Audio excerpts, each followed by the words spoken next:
Welcome to the Soul Seeker podcast. I'm your host, Sam Kabert. I started this pod back in 2019 when I was taking my first steps on the path of remembering. And at the time, the tagline for the show was a journey of self-discovery. A year later, it became a journey of remembering. Yet, what I know now is back then I was still seeking. And what I've come to know now is that it's the journey of seeking that brings us the silent, slow stillness of acceptance. And therein lies our own innate wisdom. It's my mission now to eradicate the glorification of hustle culture, as it was my drive in entrepreneurship that led to a greater whole, and that's because I was outsourcing my sovereignty rather than looking within. So let this be your invitation to take a deep breath in and remember that at any time we can shift our thoughts and our feelings to create the outer world in which we wish to live. Soul Seekers, it's time to grow. Let's go. What is up, and welcome back to another episode of the Soul Seeker podcast. I am your host, as always, Sam Kabert, and in this episode, you guys are in for a real treat. I bet you thought you'd never get to know the person that actually founded the Mascot Hall of Fame and the man inside the Phillie Phanatic. Well, that is my guest today, Dave Raymond. Dave is an amazing human being, and he is such a bright light in the speaking space, not just in like the keynote speaking circuit, but also in sports. Dave started his journey, his career, as the very first person that was the Phillie Phanatic. If you're not familiar with the Phillie Phanatic, that is the mascot for the Philadelphia Phillies. And this was back in, I think, 1976. It was in the 70s, I believe. And Dave talks about his story a little bit in this podcast. You can also check it out in his book, Power of Fun.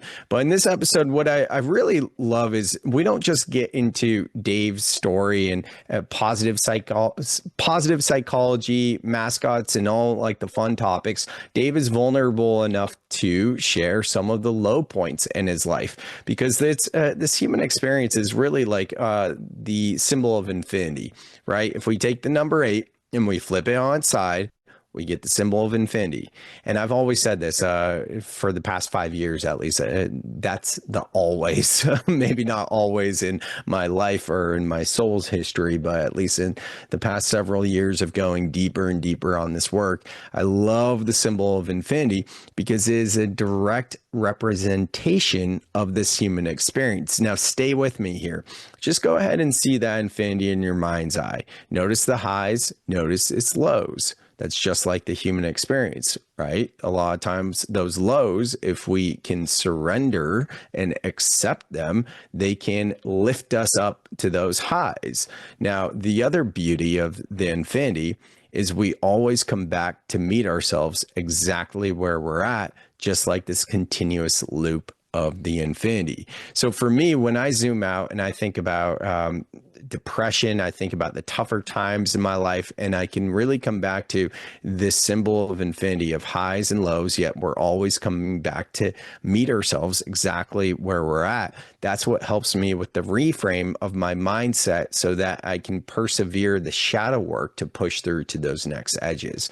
And that is really what this podcast with Dave Raymond is about. So I hope you guys enjoyed this episode. If you haven't already, please leave this show a 5-star review wherever you're listening to it, or, leave it 3 stars, 2 stars, whatever. Just leave it a review. Let me know how we can do better. I think on Spotify, we're almost up to 55-star reviews. So I know you guys are enjoying it there. If you listen to Apple Podcasts, Spotify, wherever you listen to it, if there's a place to leave a review, please do so. And it just helps me to grow the show because I know what you like, so I can do more of it. And if there's area of improvement, I can improve upon it as well. So thank you guys so much for checking out this episode with Dave Raymond, the original Phillie Phanatic. Here we are with the original Phillie Phanatic. I'm so excited to dive into this episode. But as always, before we get started, we're going to drop in with just 3 breaths. So, Dave, my guest, for you and for myself, and for all of you listening, I encourage you to breathe with us, but maybe not close down your eyes, depending on what you're doing. Always be safe.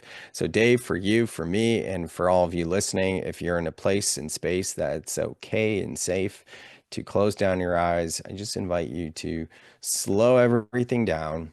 Notice your feet on the floor, sitting straight up, and through your nose, inhaling all the way up,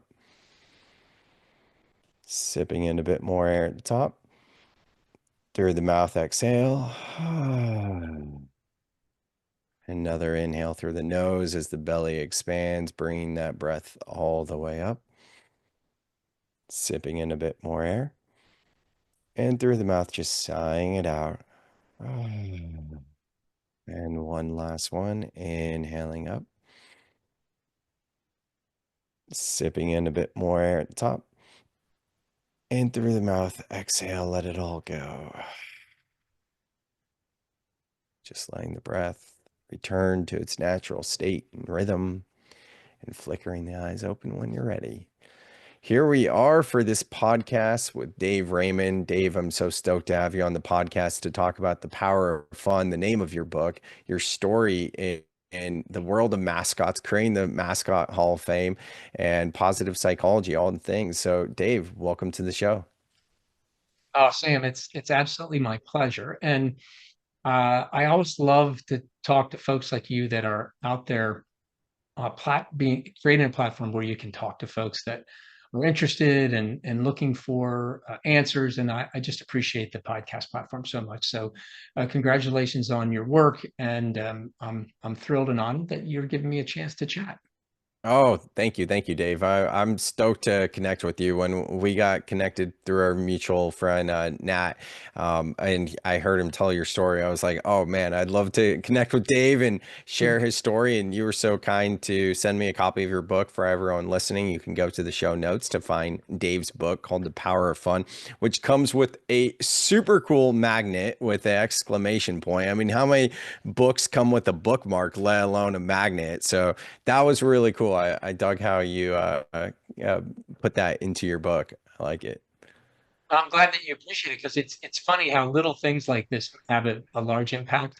And I've been in sports marketing for my whole life, so whether it's a T-shirt or it doesn't have to have any monetary value to it that you turn over and hand to somebody. They have great appreciation for those small things, and this because it's part of our logo. But also, we get so many comments about the pins that we give out during my keynote presentation to the audience, or some of our clients have actually purchased pins for everybody in the audience, and then we tell them that you can't give them that pin until they earn it, and we do Yeah. a little exercise so that they can wear that pin. So I appreciate you saying that, because it's sometimes you work in a bubble, but we've known all along how much this thing has meant to people, and it's a little bit of a reminder of the messaging. So if you can engage and be a little bit stickier with your marketing, so we thought a magnet could be sticky and not hurt your Ah, clothing. nice.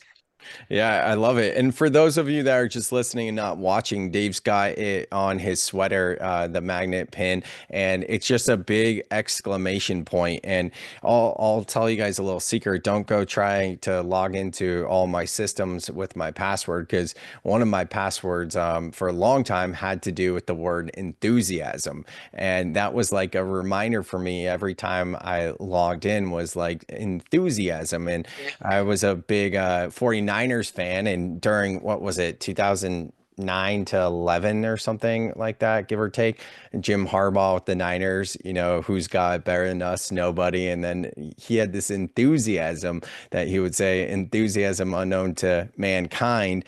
And then a few years later, I had my puppy Riley, and we joked that she has an enthusiasm unknown to dog kind. So for me, the exclamation point of your magnet, and me previously being known as Swag Sam in the promotional products industry, yes, I There can you go. totally appreciate it. So diving Awesome. into your story, though, your story is awesome. I've been reading your book. I've listened to you on your podcast with Jason Alexander from Seinfeld and heard your story from Nat as well.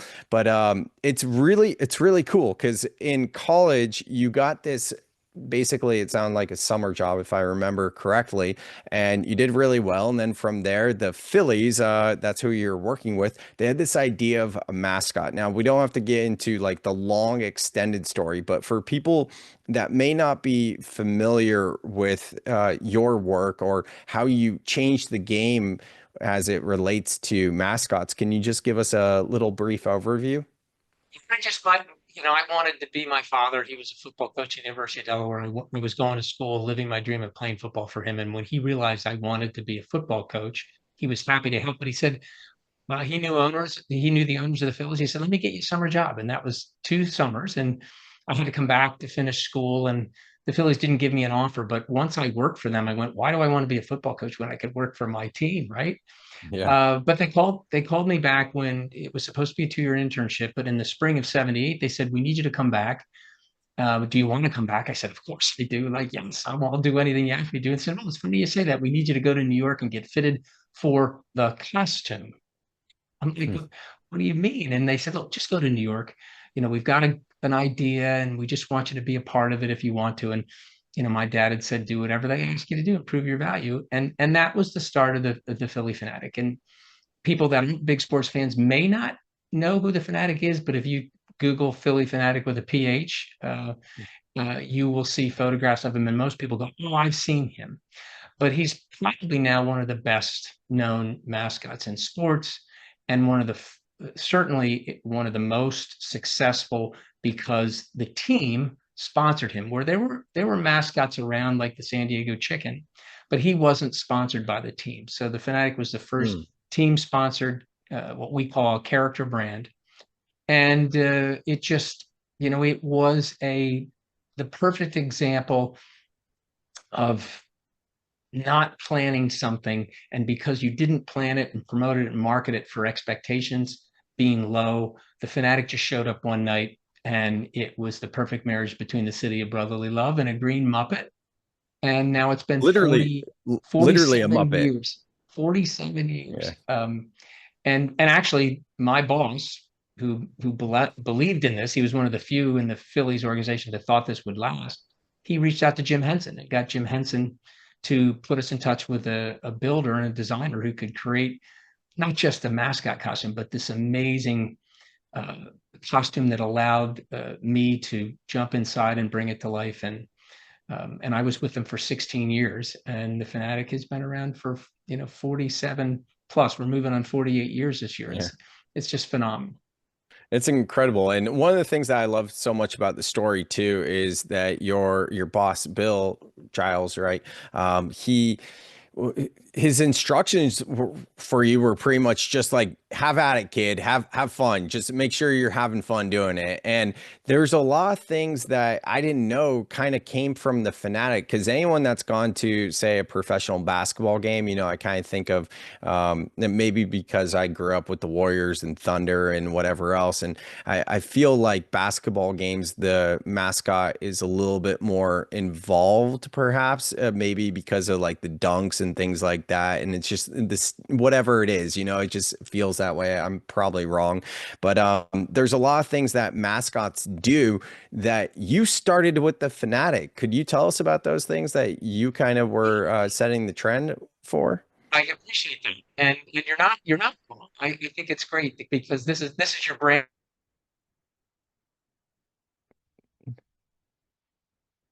Might Not knowing whether we truly value we're mascot fans.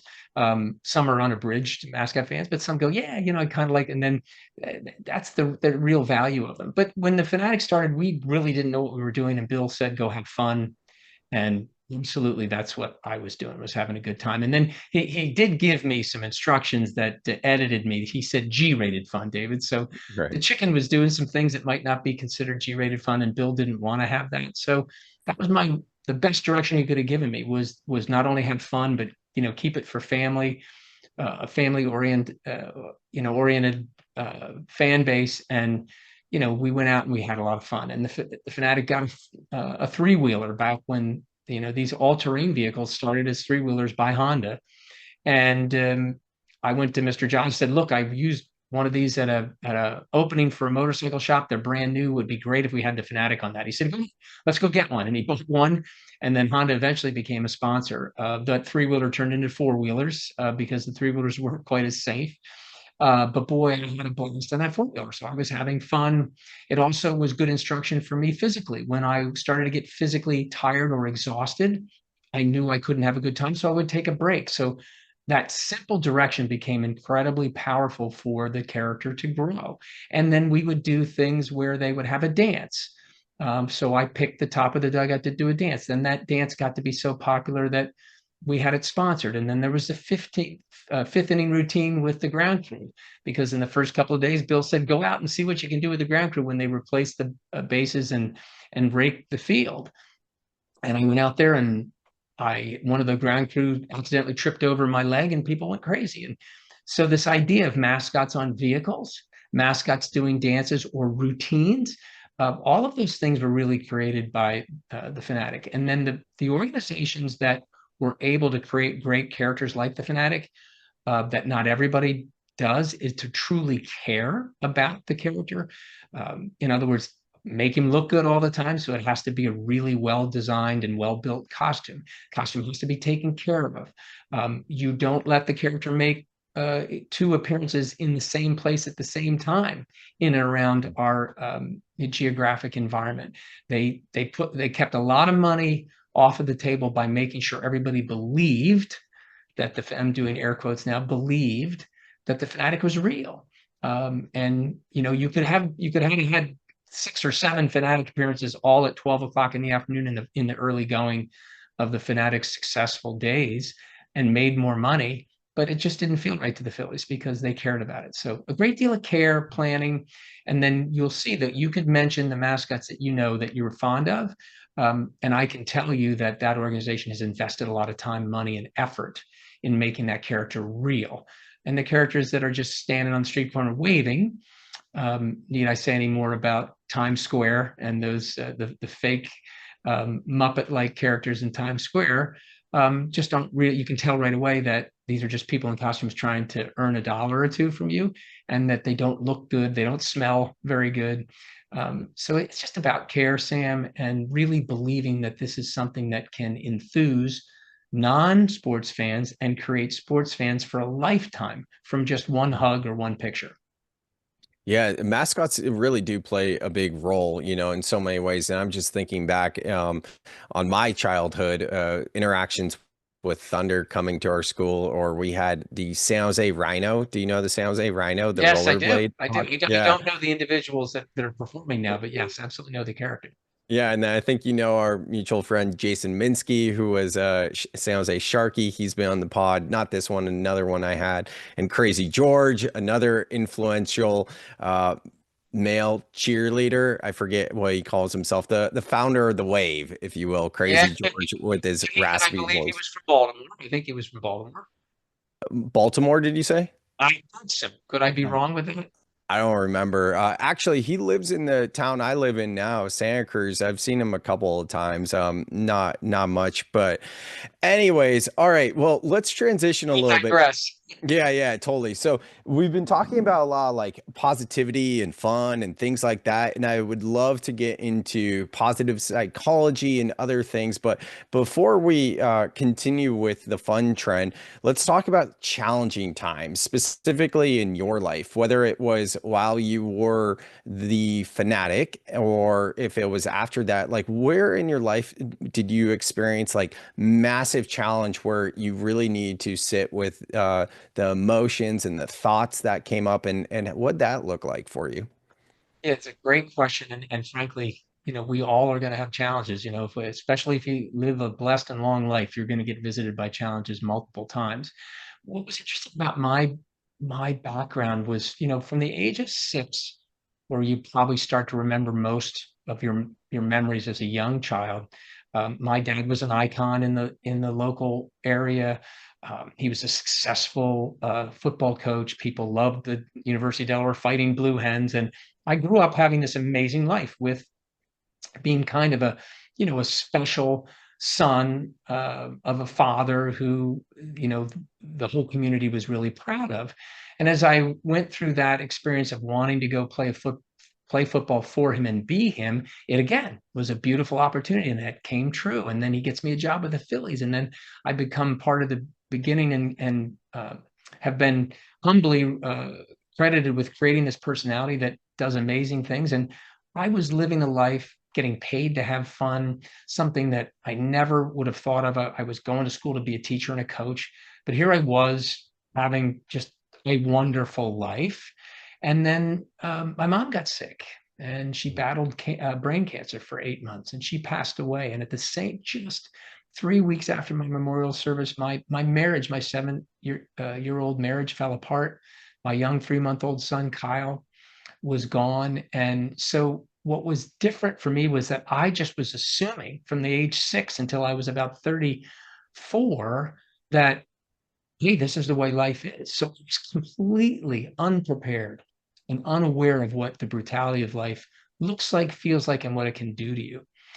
So for me, Sam, quite honestly, during the midst of this, I, one, didn't think I could do my job anymore, which I describe as acting like a clown, getting to be a clown.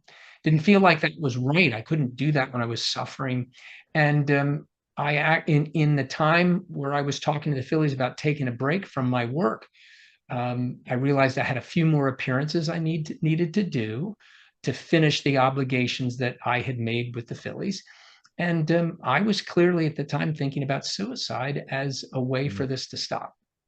And when I say that to you now, and when I talk to audiences all over the country, when I say that, I feel embarrassed right when it comes out of my lips, just like the first time that I mentioned it. And that is all part of the problem that we could get into if we were talking about suicide. But for me, it was completely on the table because all I could think about was stopping this pain. And what happened during that short period of time of finishing the obligations of the Phanatic's job, it was the first time while I was suffering that I paid attention to how much better it made me feel to be the Phanatic. And it was the first time I paid attention to it because my life was just great. So getting in the costume and making that successful and having all this blossom into something that was really valuable, it just didn't have an effect on me because I just assumed that's the way life was going to be. So when I was struggling, and you said, how did that land with you? As I was clearly in pain, was thinking about, bad ideas of solving the issue that, no thoughts about permanency. And then I get into the costume and I go, wow, I felt a little bit better. The first time in over 6 or 7 months that I truly felt better was when I was in costume, and I was paying attention to that. And I went to the Phillies and said, give me more of that, which they were kind enough to do. And they were worried about me, but they figured this was something that was helping. And all of that brought me out of it, made me better. I ended up meeting 3 years later, or 2.5 years later, I met my wife, Sandy, who has been a real savior for me. We have a 30-year marriage this coming October. And it's just been, it saved me literally and figuratively, and then put me on a path to understand what I needed to do when I felt pain. And whatever you decide to do when you have pain to help you get better, it will be up to you. And for me, my job forced me to do it. So I was lucky. Many of people that we know in and out of our communities and our family and friends have not been so lucky. So once I started to really pay attention, and my life had gotten better again, I started looking for why this worked for me. And that's when I studied positive psychology and the work that Dr. Santos has done at Yale.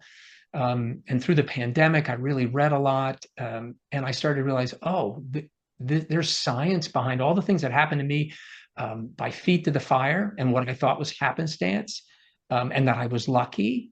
I just realized embedded in what the Phanatic was to me is what we all need to try to build in our lives to be able to give us some tools to overcome challenges, and then see the benefit of those challenges from the resiliency that you build, and then the understanding of how to fight those things and help people around us. So I really appreciate what you're doing, and I appreciate the question because it makes me always conscious and aware of the luck that I had to help me survive, but now knowing that everybody doesn't have to be lucky, they can practice this. Thank you, Dave, so much for sharing that. We didn't talk about going there. I didn't know that either. And I appreciate everything you just shared. And personally, suicidal ideation is something that I've experienced on and off in my own life. And I'm actually a survivor of suicide. I lost a friend when I was in the living room.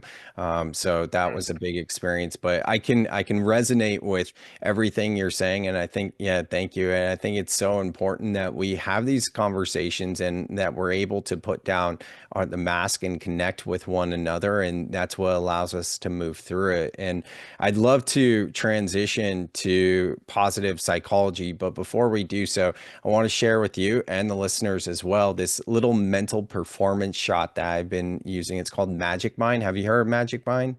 I haven't seen. I'm excited. Yeah, it's cool. I mean, I'm not saying Magic Mind is a solution for depression and suicidal ideation. It's a big transition here to get into this segue, but what I will say is nootropics in general have been such a game changer for me. And nootropics are really about cognitive function. It's about accessing your brain. In NLP, we talk about how in any given second we're processing 2 million bits of data, but the conscious mind can only access 126. And when we turn our brain on with different nootropics, such as Magic Mind, then we're able to access more and we're able to get a new 126, if you will. I love NLP, by the way, because it's like, hey, if you don't like the 126 bits that are coming through to your conscious mind, then get a new 126. So Magic Mind can help. I've been using this product for years. They're back again as a sponsor of the show, and it's really about improving cognition, energy, and having less stress. There's mushroom nootropics and adaptogens. And for anyone listening that wants to try Magic Mind, you can go to the show notes to find the link. The code I have for you is Sam Soul Seeker 20. That's Sam Soul Seeker 20, and the link is in the show notes. And you can get up to 48% off for your first subscription, which is amazing. So, with that said, Dave, tell us a little bit about how you got into positive psychology. Well, this was actually by happenstance. I mean, again, for many years after, and first of all, thank you for appreciating being vulnerable. I think it's something that our loneliness epidemic that we find ourselves in, the current generation finding most of information by themselves alone with a screen. This concept of sharing and being vulnerable really, I mean, on the highest level, it saves lives because someone feels comfortable enough to share something, like I said, is embarrassing to me. Being somewhat of a person who has been labeled as a high performer, honestly, I Mm. don't, I was in the right place at the right time and had some talents I just wasn't aware were good for me, or that were a skill set of any kind that I've used. So for you to say that, it means a lot to me, and I appreciate you sharing it as well. That fortunately or unfortunately, well, I think for us, fortunately, we've had that in common and we've overcome some of it, but aware of it being something that many of us and the people that we love and care about the most are going through it. So thank you for that. Now I lost my place. Well, apparently I've got a lot more data that's trying to fly from my brain, so I've missed them. Right. You asked me to do, but I just want to make sure I told you how much I appreciated you. Oh, I love that. And I could have this conversation with you more and just even like the embarrassing piece. I think this gets into men's work in sports a lot. And I'm not the son of a football coach, but I could imagine there's probably some programming and conditioning that kind of lends to feelings of not feeling worthy. I'm not asking for help. You Yeah, had mentioned about positive psychology, yeah, so exactly. I got it. And my data bits, I slowed down to the 126 because Yeah. I got a little clarity.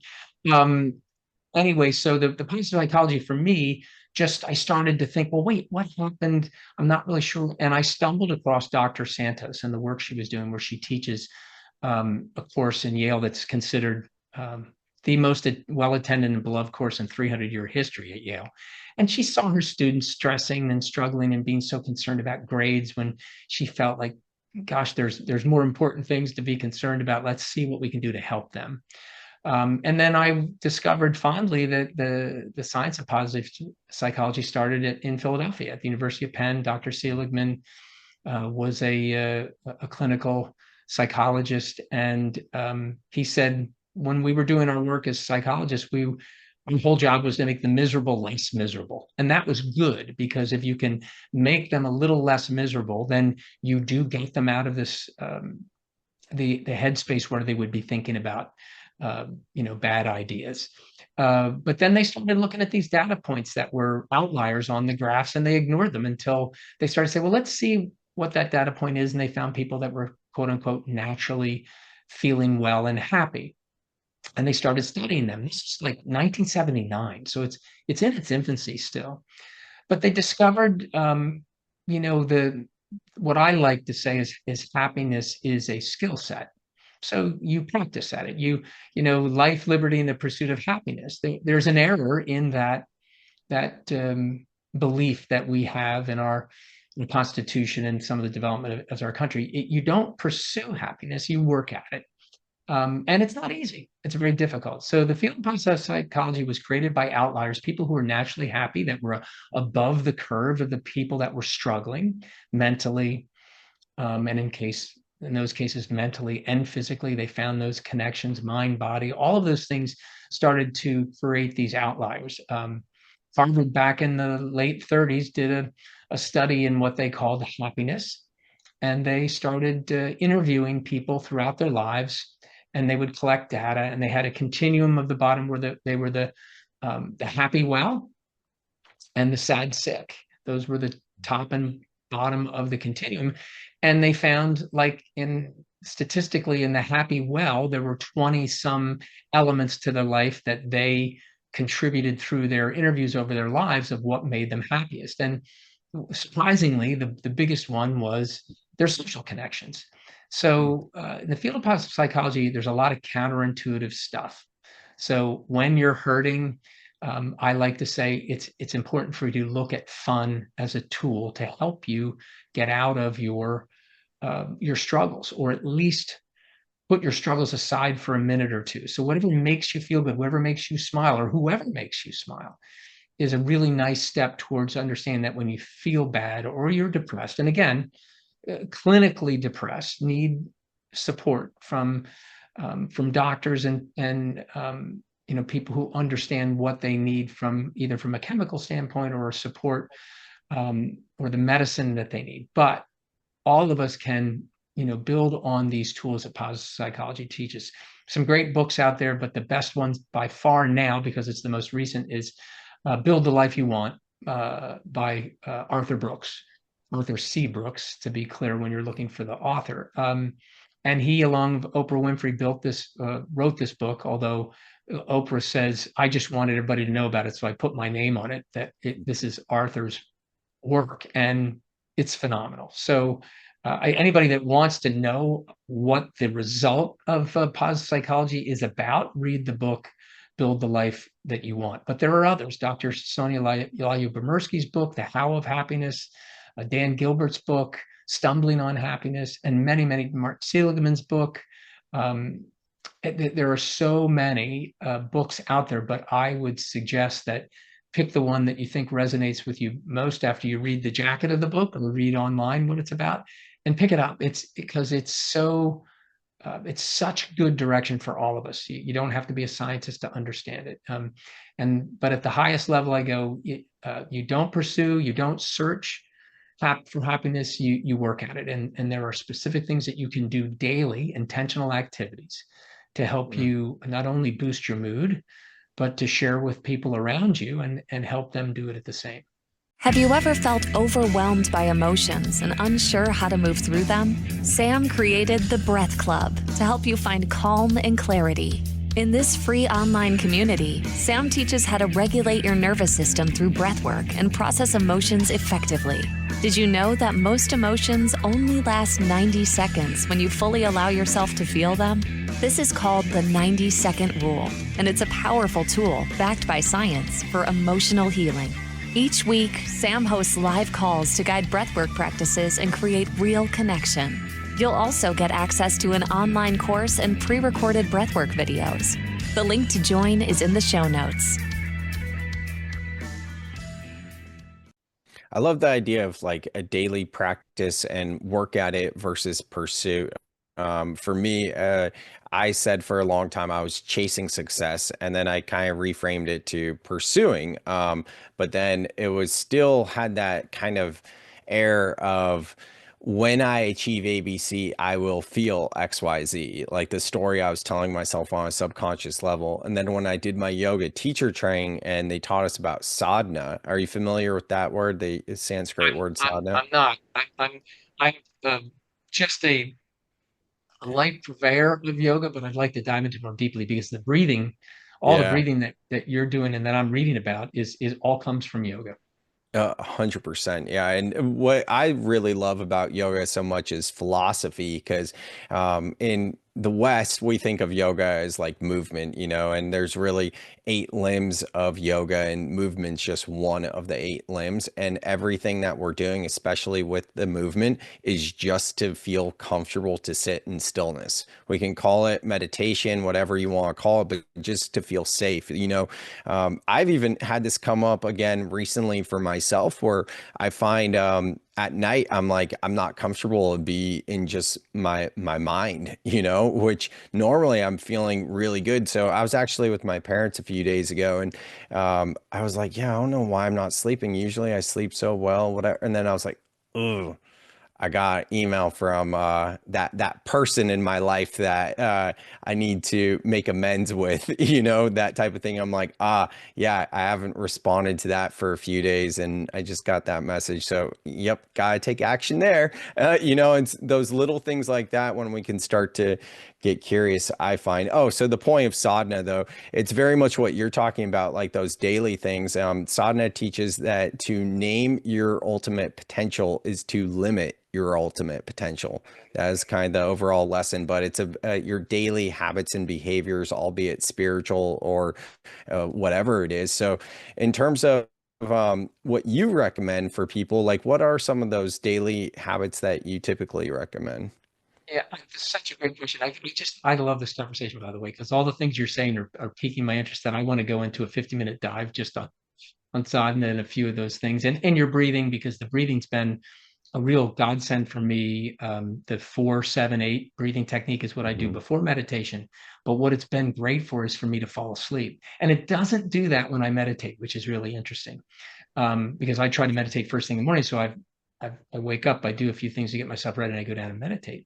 But the breathing. So anyway, not to distract, but here Well, I love to real start quick, with. I'll jump in. Do you know that the 4-7-8, because you're extending the exhale, that's why it's helping you sleep, because it's activating parasympathetic. Yeah. So it's good for the Yeah, listeners.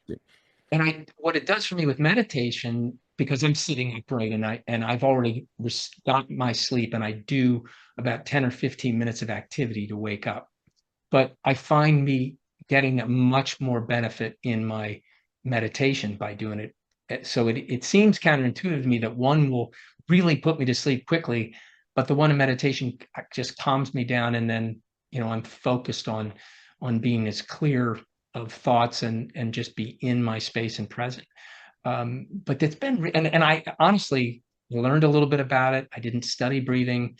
I read a book called Breath by Dr. Mhm. Nestor. That really opened up my mind to all kinds of different breathing. But I've used box breathing, 4-7-8 most efficiently and somewhat effortlessly for me. It just has worked. But I know how deep of a work it can be to have all kinds of different ways that you breathe intentionally. Not through your limbic brain. You're actually focused on doing it. Has been really exciting for me. But the intentional activities, this is what I always start with, is because it's simple to remember. We call it the 3 Ps. It is designed, you don't have to do it this way, but it's designed in terms to explain it. Something that you do first thing in the morning, something to do the last thing before you go to bed, and something in the middle of the day. So I say around lunchtime for those of us who are working. Sometimes that's when the day, if it's going to be stressful, can feel the worst. Or even if you're happy, it's a good time to take a moment to build on that happiness. So in the morning, the P stands for prepare. So this is about preparing your day for a good day. You want to just express one thing that you're grateful for. It can be like, I always joke when somebody says, how you're doing? I go, I'm alive. I mean, when you truly think about it, that's an amazing thing to be grateful for. So you don't have to write it down, just think about it. Think about one thing that you're grateful for. And then you get up, you go about your day. Around lunchtime, turn off all of the devices, try to close the office door in a standard office setting. Or if you work from home, just get to a space that's comfortable and close your eyes, take 3 cleansing breaths, and think of a moment of joy in your life. And for 90 seconds, just 90 seconds, go there and really, feel it, taste it, smell it, really go there for 90 seconds. Then take cleansing breaths after you're done. And so approximately about 3.5 to 4 minutes of work. You're just remembering a moment of joy, which is, these are all tenets in positive psychology of intentional activities that are successful. They help boost your mood. And then when you go to bed, it's peace. So that afternoon is pause. So it's prepare, pause. And the last one is post. So this is the one that I think you should write down. And you write down one good thing that happened in your day. Again, small, simply, I take my dog Flynn out 3 times a day. There's always something funny he does. A lot of the times my something good is just what Flint did, or a moment with my wife or my kids, or, in the case of the Eagles win, I go, hey, the Eagles won, right? Those are things that I find as something good. So then at the end so I tell you to practice this for 1 week. At the end of that week, you have 7 things that you're grateful for, and 7 moments of the days that you just went through that you took time to find out one little thing or one big thing that was good in your day. And I love, because ideas can come throughout all of that to where you build your own intentional activities, because this is a suggestion to try. All of us are going to do something different that is an intentional activity to boost our mood. So when you do the 3 Ps, you just start to see, well, this doesn't really work as much for me as this does. And hey, I'd replace one moment to do this instead of that. That's what you need to do. Because I like to say, I love the skydive, which I've never skydived, but I use it as the illustration. I love skydive. Sam, you're scared to death of heights. What we do to boost our moods are going to be different. So depending on who you are and what you love and what really puts you into your flow state, you'll start to decide, I need to do a little bit of that every day. And that's really the hard work. It's really hard work to not only dedicate to doing it for a week, but then after that, can you imagine trying to think of something you're grateful for every single day? They're there, but you have to work a little bit harder. I have a gratitude journal where I write down when I wake up in the morning, I write what I'm grateful for. It gets harder to really dig down and find something new to write. And it's been a wonderful thing for me to do that in the morning. So it's intentional activities that you design for who you are and what you believe you need to make your day a little bit better and boost your mood. Yeah, I think that's so important. And, for me, like my mornings are sacred. I protect my mornings, and it's like, that's the time for me. And I hope for everyone listening that you have some sort of flexibility in your schedule, because I'm sure you hear it too, Dave. I speak with so many people, you hear all the excuses, and it's like, well, do you have 5 minutes? Can you start with just 2 minutes? Just start there, and you can find that. And you cannot tell me you can't find 2 minutes, and then you can find 5, and then you can start to expand. And it's almost for me like what the cold plunge is like. People say the cold plunge. What do they say? It doesn't get easier, you get stronger, or something like that. My brother-in-law says, "Embrace the suck." Embrace the suck is a good one too. I mean, it is a funny saying, but there's a lot packed away in embracing the suck when you're talking about the cold plunge, because it's helping you. Well, yeah, and I start to crave it too. Like when I feel the resistance bubbling up, like this is the same thing with my parents were just here a few days ago, whatever, and it was cold out here in Santa Cruz, and January, and we had a little bit of a 3 week like warm stretch, like warmer than summer, because our summers can be pretty cold. And it's like literally like I was outside doing work and getting tan, like I'm like, this is great, and going out surfing and I hate you. feels good. Yeah, and now I'm like, oh, I don't want to surf. It's cold. So I remember telling my parents, I was like, yeah, I need to go to the gym and just go sit in that cold plunge for 3 minutes, because I need to reset this. I start to crave that. And it's almost this thing of like doing the hard things, right? When we're able to lean into those edges of what it perceives to be hard. Like for me, skydiving is an interesting example, right? Like I look at that and I'm like, you're right. That's something that I don't feel called to do. When I in my younger years, I remember when I was high school, I was like, I want to skydive, because I graduated high school in 2006, and I think there was a big like YOLO movement, and like deathbed type thing. And it was like, yeah, I don't want to be on my deathbed and be like, oh, I should have skydived. And then around like graduating college, I was like, man, I was really dumb. Like if I were like quote unquote on my deathbed, I think one of the last things I would have been thinking about was like, shoot, I should have jumped out of an airplane. If you're looking for a powerful and transformative experience for your next event, consider bringing in Sam Kabert as a keynote speaker. Sam's message of soul life balance and his expertise in mental health and mindfulness resonate deeply with audiences. He not only inspires with his story, but also offers practical tools like breathwork to help attendees regulate their emotions and reconnect with themselves. You can even have Sam lead a guided breathwork journey, creating a truly unforgettable experience. To learn more or book Sam for your event, check out the link in the show notes to book a call with Sam now. But it's funny how we Because, frame things. Yeah, yeah. totally. Well, again, you're talking about the concept of this is a personal endeavor. It needs to be designed for you. Otherwise, it's not going to work. That's why when I talk to people about this, especially in my keynote, is I go, now look, I'm giving you some things, and I know these things will work, but you may figure out that whatever we practice, or I'm suggesting you practice, that you want to modify, or you want to change, or you find that meditation, you might be very physically active, so you need to go out on a really tough run, and that does it for you. What I try to design are things that take, like you said, a total of 5 minutes to 10 minutes a day, because what I'm trying to think of what the saying is, that for most people the start is the beginning of the end. Like to start is the hardest thing for them to do. So I'm trying to get people in my audience. I always say just one person, just want one person to take this stuff to heart and to go practice it, and then let me know how you did with it. It's amazing when people do get back to me and say, by the way, I tried this, and it was so surprising to me. I said, that's something I never would have thought of, and nor would I think it would be right for me. But that's what I love about the diversity of ideas in this regard. I'm just trying to inspire people. But it's funny that, and you're so lucky too, by the way, to have both of your parents. So when you said, my parents came to visit me, I just kind of got a little pang of sadness.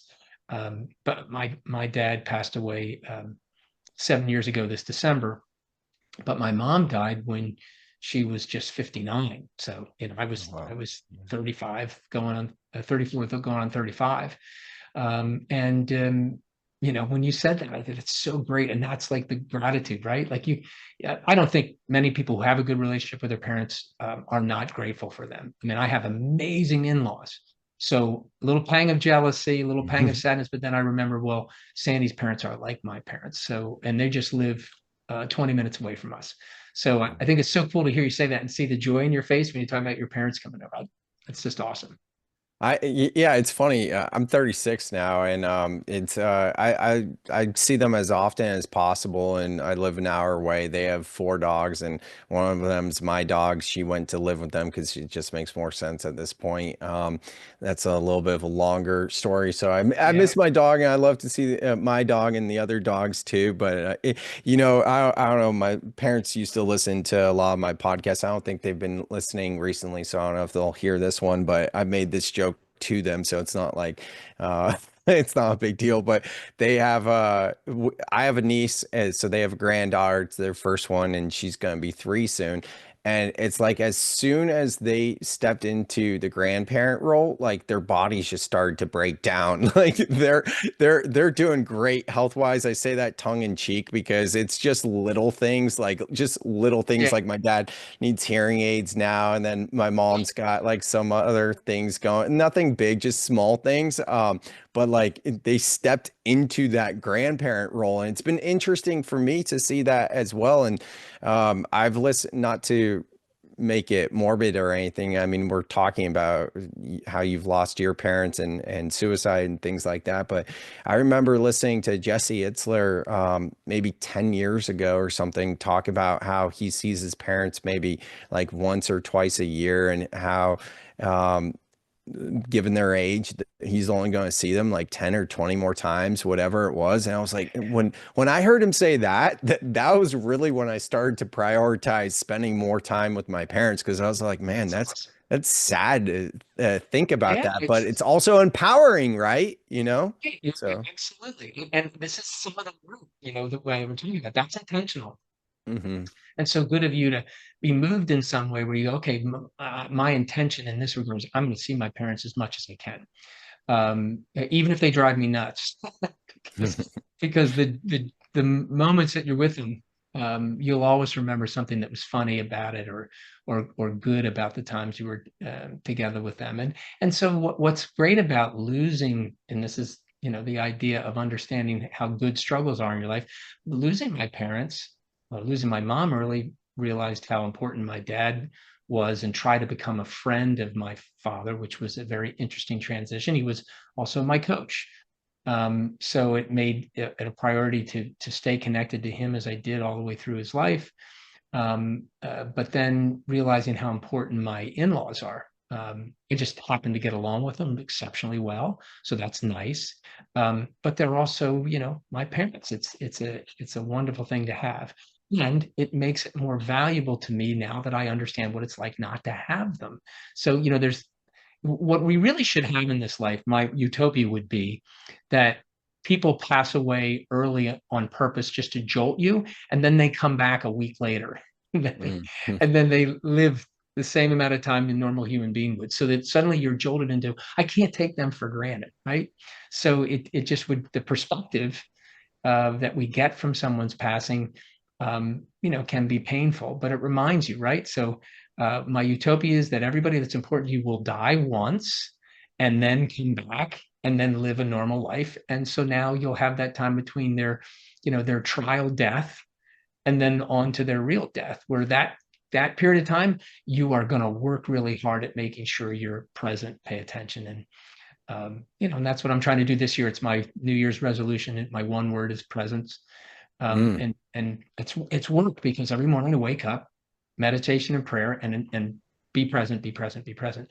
And at least a dot of times throughout the day, I stop and go and I focus. Somebody's talking to me. Somebody is there that I should pay attention to. My kids, my wife, my dog, the people around me. And it's amazing how much that creates listening. And then I hear things that I would have normally have missed. So you spurred that into me just talking about your parents. So it's nice that you mentioned that for me. So thank you for that. Oh, you got it. And I love presence. One thing that helps for me, and maybe some of you listening where you feel like your mind's starting to go somewhere else, is if you come back to your breath and just focus on your inhales and exhales, not only do you start to regulate your nervous system, but you start to clear your mind so you can be more present with that other person. And yeah, everything you're talking about, there was something else I was going to say, but I was working on being present with you, so I don't remember what I was going to be. But we're about at time. Glad Anyways. you too. What's that? First when you get to be my age, Sam. So Oh yeah. Drink your magic mind, folks. Yeah. Drink your magic mind. I think I All need to right. take my magic mind. No, I'm actually, going to the show notes as soon as we're done. yeah, exactly. One thing for me that has been such a game changer is getting into my body, and not just like I've been doing yoga now for quite some years, but I took time off away from weightlifting, probably about 5 years, and I was lifting weights consistently since high school. And then I switched, got into yoga, and now like yoga, surfing, weightlifting. I took my first jujitsu class last week, so I'll do do more of those, but like what I've found is really challenging myself in that kind of capacity has really helped me feel like I'm firing on all cylinders and access those flow states. So that's another component too. But anyways, Dave, I would love to do this again with you. Everyone, I encourage you to connect with Dave. You can find all of his information in the show notes and his book, The Power of Fun, as well. So Dave, thank you so much for taking the time to come on the Soul Seeker pod. My pleasure. You're going to be my something good now. So you're going to be something good that happened to me today. I've enjoyed this because it's invigorated and stimulated me. And, I appreciate what you're doing, as I said earlier, but thank you. Thank you, brother. Thank you. It's such an honor to connect with you. Thanks so much, Dave. Thanks, Sam. Thanks so much for listening to the very end. I hope you enjoyed this pod just as much as I did. It was such a pleasure to talk with Dave. He's so real and just great to connect with him. And I love his message of positivity. And we didn't talk about this in the episode, but I know Dave is a believer of this as well. And there's a warning sign of positivity and fun, and that is toxic positivity. And I know Dave believes in this, not just because we just talked about it real briefly after hitting record, but also because he was willing to go into the depths of his story. So I want you guys to know, if you are feeling that you are off in any way, that probably means that you're out of alignment. And to be in alignment is when what you think, what you say, what you feel, and what you do are all in congruency. When what you think, what you say, what you feel, and what you do all match. If there's any area of your life that feels off, a simple thing you can do is just see, are my thoughts in alignment with the words that I'm speaking? Is what I'm feeling in alignment with what I'm actually doing and how I'm behaving? And that is such an easy way to get things back on track. Thank you so much for checking out this episode. We have more great episodes coming. Please make sure to subscribe. I don't think you like a podcast, but please make sure to subscribe, rate, and review this episode. And if you would like to go deeper with me, I invite you to join my free online community called The Breath Club. I'll see you on the next episode of the Soul Seeker podcast.